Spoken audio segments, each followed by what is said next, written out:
chamar o internacionalista Robson Valdez, que está sempre aqui com a gente, para falar sobre essas movimentações políticas, militares e também especificamente essa agora. Robson, muito bom dia, é um prazer te ter aqui sempre no Acorda Metrópolis. A gente conversou até ontem, se eu não me engano, né, sobre a reunião ali, os encontros, melhor dizendo, do Flávio Bolsonaro com primeiro o presidente Donald Trump.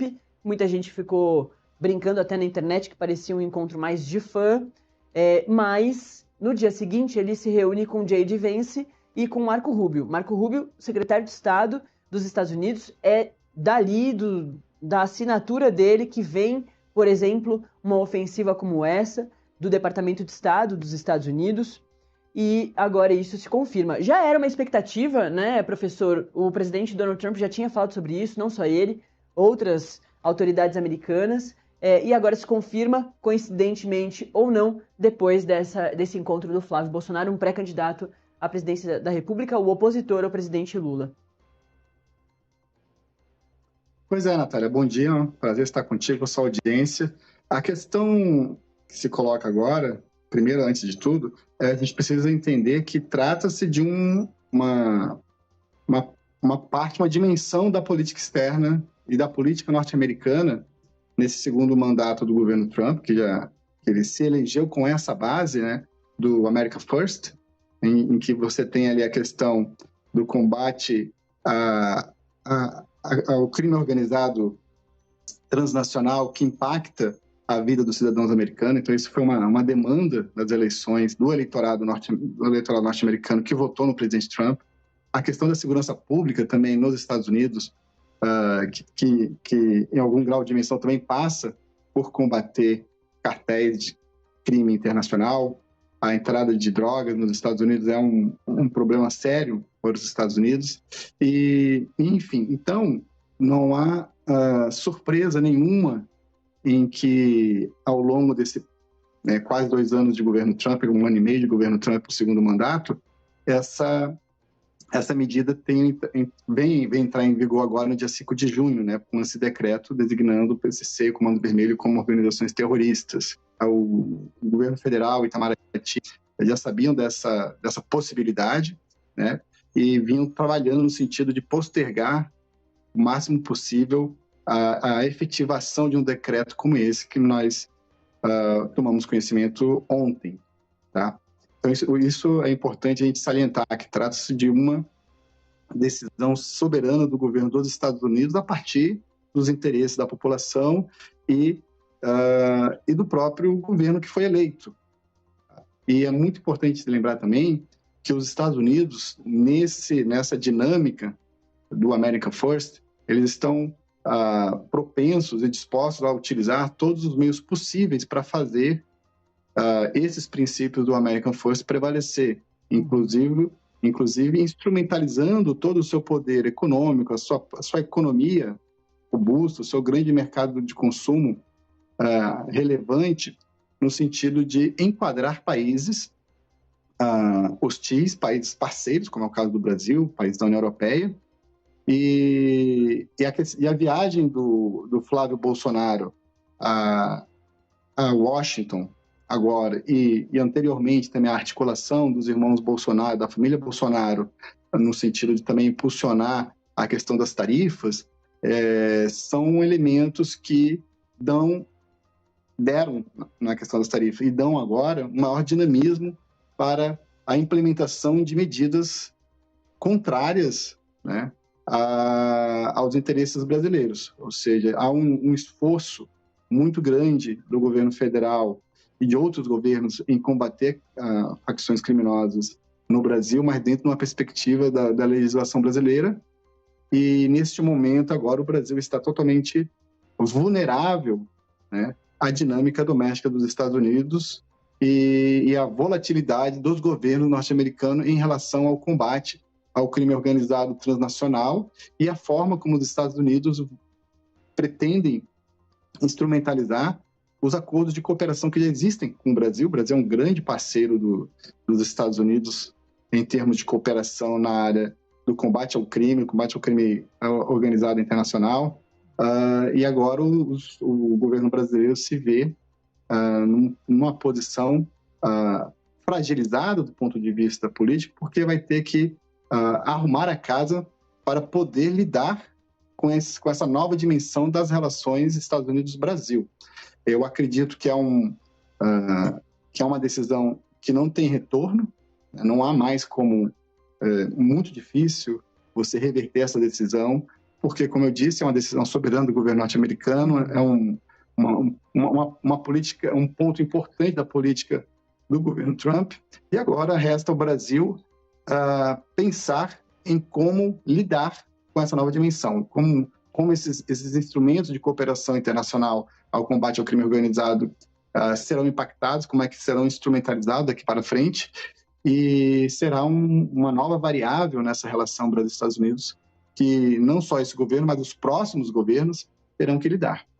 Professor, a gente pode entender com essa medida, estou aqui de olho na nossa conversa, de olho no nosso chat, mandar um abração para todo mundo que está participando aqui da nossa live, no nosso canal no YouTube, Metrópolis TV. Se inscreva no nosso canal, curta a nossa live e mande a sua mensagem. A gente já colocou, inclusive, uma enquete aqui, perguntando se a nossa audiência acha que isso pode prejudicar ou ajudar o Brasil. Daqui a pouquinho a gente traz a parcial sobre isso para entender também como a audiência está entendendo essa medida. Eu lembro, professor, que a Datafolha, se eu não me engano, fez um recorte lá atrás sobre isso, lá atrás mesmo, assim, lá em janeiro, logo depois da operação do Nicolás Maduro lá na Venezuela, que colocou, os Estados Unidos colocaram Nicolás Maduro como o líder de um grupo terrorista. Depois que ele foi preso, capturado,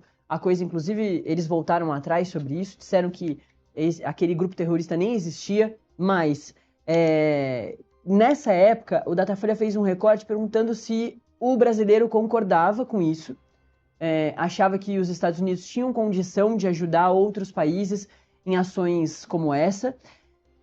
E o brasileiro, assim, para 70% do brasileiro tinha uma concordância, mas também me chamou a atenção que para um número muito parecido, outros 70%, os mesmos 70% quase, numa segunda pergunta sobre: você tem medo que os Estados Unidos façam isso com você, né, com o brasileiro? E a mesma porcentagem praticamente dizia que sim, que tinha medo. Então concordava com essa ajuda, ou interferência, ou suporte, ou a palavra que a pessoa acha que é melhor para utilizar isso para a ofensiva americana, que sim, isso tem que acontecer, mas também tem medo que aconteça com o próprio país. Então acho que é um pouco do que a gente vai ver agora com a audiência e com os próximos dias, entendendo também o que vai vir dos Estados Unidos, da gente entender exatamente qual que é a opinião do brasileiro, o professor. Então, a grosso modo, o que isso pode significar para o Brasil, além dessas questões que você já colocou, que o governo brasileiro agora vai ter que dar o seu jeito? O governo brasileiro é deficitário em relação à segurança pública, ele está sendo bastante criticado. O presidente Lula agora criou um projeto para combater o crime organizado, não criou a pasta específica para isso, não criou o Ministério da Segurança Pública, então ele tem sido bastante criticado e agora sofre nesse último ano de governo, que é um ano eleitoral, que ele quer ser reeleito, essa questão. Então tem uma questão que você já trouxe para a gente sobre como o governo brasileiro vai encarar essas mudanças, mas eu queria também que você avançasse sobre todos os outros países que já receberam esse tipo de ofensiva, o que muda para a população, o que tem mudado para o país mesmo, para além do governo? Olha, Natália, de uma maneira geral, falando especificamente sobre o Brasil, todo brasileiro é contra o crime organizado, tem cidadão essa demanda por uma melhora na segurança pública, e todos os brasileiros veem com otimismo qualquer movimento que tenha como objetivo combater o crime organizado em todas as suas dimensões, da forma como ele atua. E isso por meio da própria ação isolada do governo brasileiro em território nacional, por meio de cooperação internacional com outros países, inclusive os Estados Unidos, que tem um histórico muito positivo de cooperação. Mas fica, a partir de agora, o Brasil com uma espécie de espada no pescoço, como outros países, porque isso não necessariamente quer dizer que o governo americano vá interferir no Brasil no futuro, mas abre uma possibilidade legítima, do ponto de vista da lei americana, para que ele faça esse tipo de intervenção no Brasil. Então, o México tem cartéis designados como terroristas, né? Não houve ainda nenhum tipo de intervenção como aconteceu no caso do presidente Maduro, mas temos o exemplo do Maduro e, mais ainda, é bom deixar claro para quem nos escuta, quem nos vê agora, é que os Estados Unidos eles têm um histórico irrefutável de intervenções em outros países, né? Então, essa designação do PCC e do Comando Vermelho como organizações terroristas é mais um instrumento que dá legitimidade, do ponto de vista da lei americana, para o governo executivo norte-americano, se desejar, né, fazer operações como fez como é o caso do sequestro do presidente Nicolás Maduro, e isso cria uma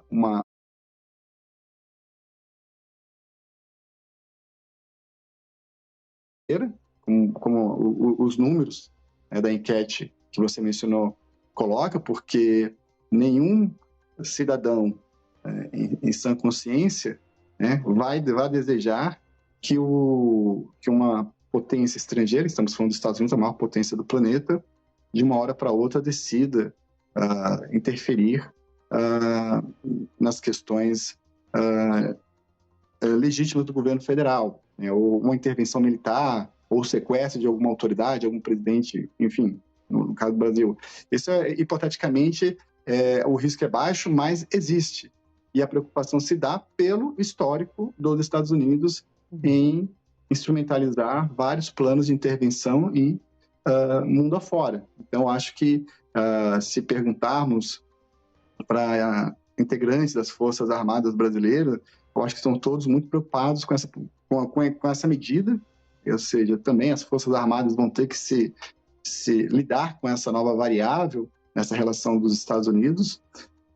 O impacto na economia é muito grande, como você bem relatou. As pessoas que, por acaso, tiveram algum vínculo direto ou indireto com organizações como o PCC e o Comando Vermelho, terão agora que responder também à ingerência da lei norte-americana. E isso tem um impacto gigantesco sobre a economia, sobre as finanças, sobre o sistema bancário, sobre o sistema financeiro brasileiro. E, de uma certa forma, todos esses atores, estou falando agora do sistema financeiro, terão que se adaptar, né? Os atores políticos também terão que se adaptar a essa variável. Tempos em tempos, a gente escuta no noticiário nacional a participação de atores políticos que fazem parte de governos estaduais envolvidos com algum tipo de relação com o PCC e Comando Vermelho, que indiretamente são atores indicados por governadores desses estados. Então, governadores, atores políticos, todos terão agora que prestar contas também com a justiça norte-americana e todo o sistema financeiro que esses atores utilizaram para cometer crime também terão que prestar contas, não só com a justiça norte-americana, com a lei norte-americana, que tem impacto também em outros acordos internacionais com outros países, fundos de investimentos, enfim. Eu acho que chegou o momento agora do Brasil arrumar a casa no sentido de como lidar efetivamente com o crime organizado, porque, como eu disse anteriormente, essa é uma decisão que não tem retorno. Uhum. Estou ouvindo a análise do promotor de justiça, o Lincoln Gaquia, dos maiores combatentes históricos aí do PCC, especificamente, lá, a atuação dele dentro do Ministério Público de São Paulo, falando já a partir dessa mudança vinda dos Estados Unidos, do quanto a gente precisa entender exatamente a questão das punições americanas sobre o cidadão comum, o cidadão, né, a população ali, por exemplo, no caso do Rio de Janeiro, do Comando Vermelho, que é muito diluído em várias comunidades. Por exemplo, o Complexo do Alemão. Uma pessoa que mora no Complexo do Alemão e vai fazer um trabalho nos Estados Unidos, vai tentar tirar um visto. Precisa entender do governo americano se o governo americano vai entender que essa pessoa, por vir de uma região que é dominada pelo Comando Vermelho, se essa pessoa que não tem nada a ver com o Comando Vermelho, mas vive em uma região que é dominada pelo Comando Vermelho, se ela vai conseguir tirar o visto.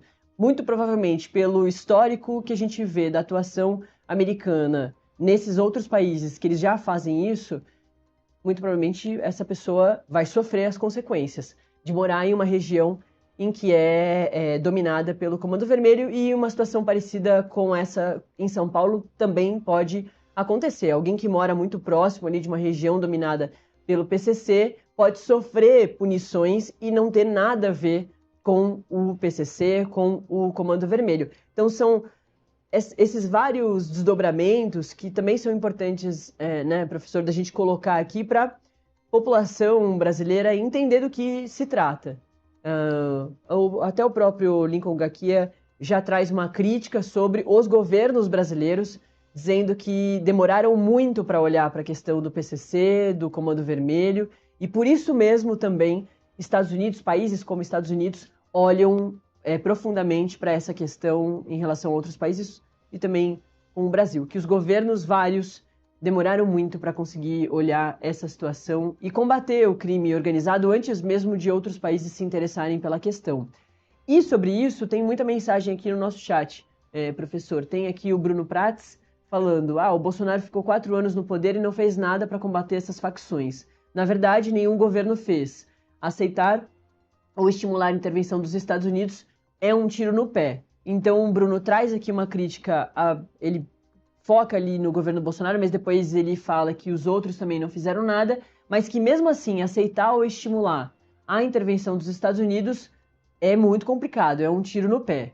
Mas a gente tem um montão de gente aqui também defendendo a atuação, elogiando a movimentação do Flávio Bolsonaro, que, lembrando aqui, a expectativa do governo americano já era para fazer isso, mas que depois do Flávio Bolsonaro fazer essa visita, principalmente ao Marco Rubio, ao J.D. Vance, a situação se acelerou, talvez. Isso a gente também vai entender com o tempo, vindo principalmente da Casa Branca, essa confirmação, né, de que a partir do que o Flávio levou para eles fizeram essa modificação. Mas muita gente falou aqui, por exemplo, o @BomPapoBrasil disse: Flávio Bolsonaro, em uma semana, fez pela nossa segurança o que o Lula não fez em 2 décadas. Obrigado, Flávio. Então tem gente também aqui defendendo a medida, mas também defendendo o próprio Flávio Bolsonaro, que fez essas visitas, né, aos Estados Unidos, essas autoridades, e a gente recebe essa novidade agora. E aqui também muita gente falando sobre o que pode sobrar para a população brasileira, que é um pouco do que eu estava falando aqui, dessa questão dos vistos, porque essa é parte das punições já previstas no decreto. Então, gente que tem envolvimento, pessoa física, não empresas ou só organizações, mas gente que pode ter tido algum tipo de envolvimento com o PCC e com o Comando Vermelho, pode ter também as punições, como, por exemplo, não conseguir tirar o visto ou ter o visto cancelado. E, inclusive, gente que mora em regiões que tem a atuação forte do PCC e do Comando Vermelho. Professor, para passar para você de novo, eu queria só trazer uma das matérias do Metrópolis.com, que está lá, inclusive, na capa, que a gente tem um montão de matérias sobre a situação. Uma dessas matérias é sobre outros países e outras organizações latinas que também estão junto agora ao PCC e ao Comando Vermelho. Tem a Tren de Aragua, que a gente falou muito na época ali do ataque à Venezuela. A gente coloca aqui na tela para nossa audiência ler junto comigo. O Tren de Aragua surgiu dentro do sistema prisional da Venezuela e expandiu a atuação para vários países da América Latina e dos Estados Unidos. Ou seja, também tendo atuação fora do país. O próprio PCC trabalha em 28 países além do Brasil. Segundo o Departamento do Tesouro americano, a Tren de Aragua atua em tráfico humano, exploração de migrantes, extorsão e narcotráfico. O grupo ganhou destaque durante a campanha presidencial de Trump, que citou repetidamente o avanço da facção em cidades norte-americanas como exemplo dos riscos de imigração irregular. A gente também traz a MS-13, conhecida como Mara Salvatrucha, nasceu nos Estados Unidos, em Los Angeles, durante os anos 1980, entre imigrantes salvadorenhos que fugiam da guerra civil no país centro-americano. Com o passar das décadas, a organização se espalhou por El Salvador, Honduras e Guatemala, tornando-se uma das gangues mais violentas das Américas. A gente também traz a Cartel de Sinaloa, ficou muito conhecida, né, por causa ali da atuação do El Chapo, que veio depois do Pablo Escobar, tem um montão de séries sobre isso na Netflix, enfim, em outros canais. O Cartel de Sinaloa é considerado uma das organizações criminosas mais poderosas do mundo e ficou internacionalmente conhecido sob o comando do Joaquim El Chapo Guzmán, que surge, né, a partir ali do Pablo Escobar, da morte dele, enfim.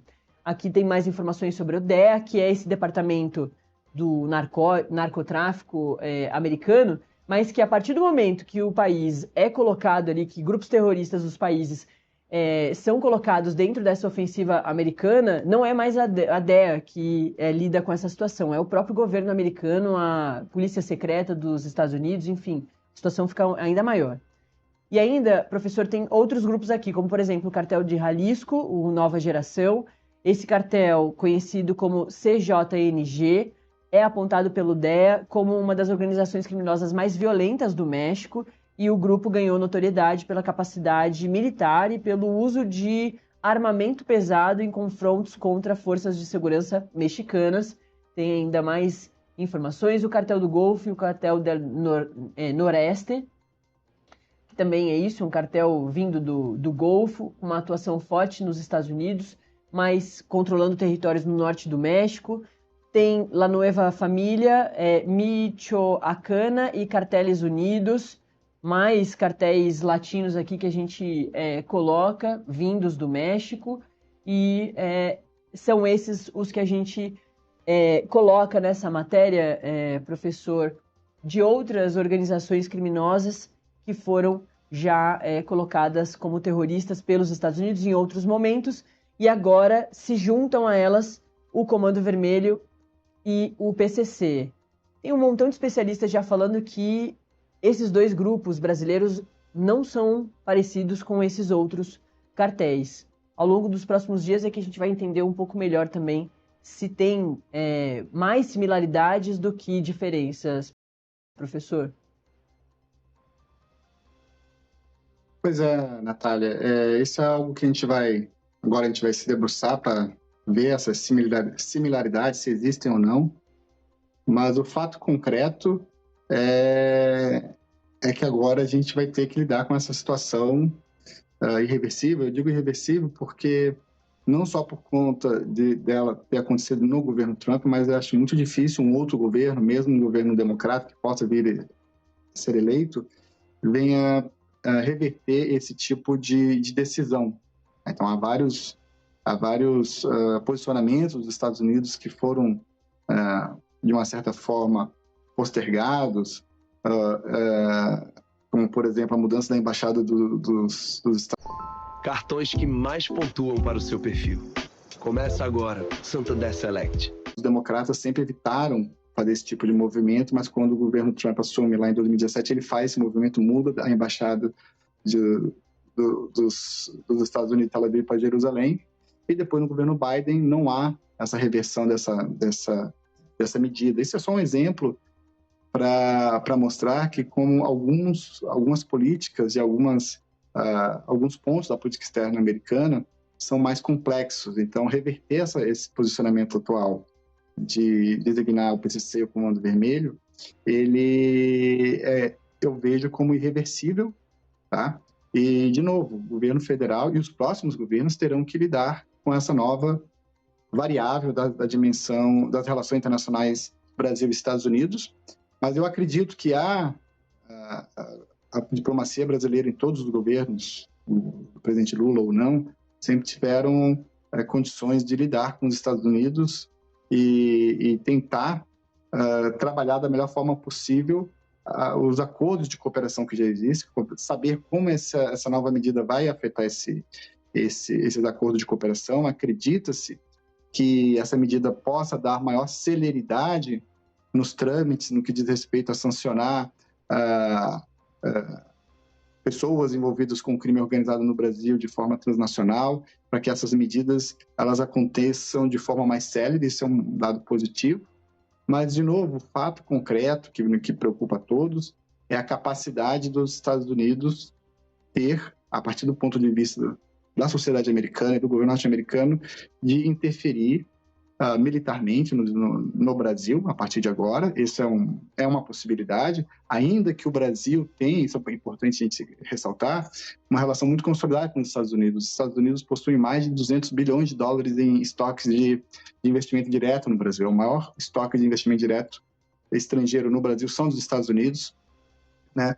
Nós temos uma relação comercial que passa por um período conturbado por conta das tarifas, também promovidas aí pela família Bolsonaro nos Estados Unidos, mas nós temos ali nos Estados Unidos 100 mil trabalhadores que dependem da importação de produtos brasileiros, e temos no Brasil aí 400 mil trabalhadores que dependem de exportações de produtos brasileiros para os Estados Unidos. Ou seja, é uma relação de investimento, de comércio, de cooperação em outras áreas que dão robustez para a nossa relação com os Estados Unidos, que pode evitar, né, algum tipo de intervenção, como aconteceu no caso do sequestro do presidente Nicolás Maduro. Mas, de novo, isso olhando otimisticamente do ponto de vista da política externa brasileira. E nós nunca podemos ter certeza absoluta o que se passa na cabeça do presidente Trump, dos assessores mais próximos do presidente Trump, né, e com um eventual governo um eventual governo democrata que possa vir a ser eleito, ou um outro republicano, ele vai lidar com essa nova situação da relação bilateral Brasil e Estados Unidos. Perfeito. Professor Robson Valdez, de Relações Internacionais, que vem mexe está aqui no Acorda Metrópolis, para nos ajudar a entender tudo isso que está acontecendo fora do Brasil e também, por que não, dentro do Brasil. Valeu, professor.